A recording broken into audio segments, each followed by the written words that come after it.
You know that feeling when you press the gas pedal but your car barely moves? That's what happens in struggling condo and homeowner associations. You're working hard, creating policies, raising funds, holding meetings, but making little progress. If this sounds familiar, you're definitely not alone. First, we need to honestly assess what's broken.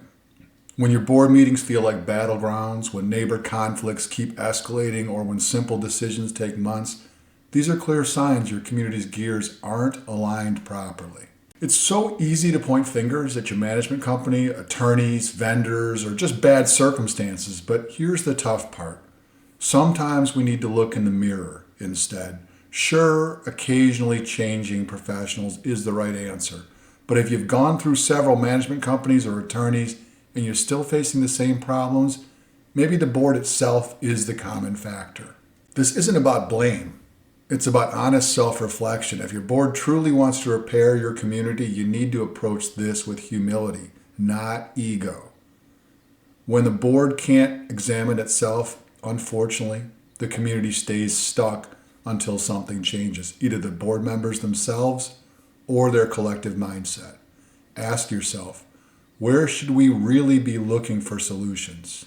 Second, we need to understand that meaningful change isn't comfortable. Just like getting physically fit requires dietary changes and tough workouts, community transformations involve some real discomfort, administrative, operational, and yes, emotional. This discomfort doesn't just affect the board, it touches everyone. You might need special assessments. You'll probably have to enforce unpopular policies. Those problems everyone's been ignoring for years, they'll need addressing. The most successful boards understand this simple truth. Short-term pain leads to long-term gain. The communities that actually turn things around have directors who can handle being temporarily unpopular to achieve lasting stability. The third insight is perhaps the most crucial. Even with great professional guidance, boards can sabotage their own success through micro-retreats, those small decisions that gradually pull you off track. Here's the pattern. A board starts with good intentions and professional support. There's some initial progress. Then, as challenges grow, the board starts cherry-picking which advice to follow. Some directors get attached to certain approaches.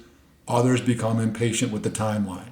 Before you know it, the very professionals who helped start the positive changes become the scapegoats rather than the partners. The restoration process stalls, and the community slides backward. So here's your first step. Schedule an honest evaluation meeting with your board, not to point fingers, but to identify which gears in your community need realignment. Ask the hard question, are we part of the problem? This self-examination isn't comfortable, but it's necessary. Real change rarely comes without some discomfort. If you found this perspective valuable, we invite you to connect with us. Facebook viewers, like our page and follow us for regular updates. Feel free to message us directly with your questions or community challenges. Instagram viewers, hit follow and feel free to DM us with your questions or community challenges. YouTube viewers, subscribe to our channel and check out the video description for helpful links. Visit our website to discover our thought leadership content, books, and resources that can transform your community management approach. Whether you're dealing with the challenges we discussed today or other community issues, we're here to help. Thanks for watching, and we'll see you in the next video.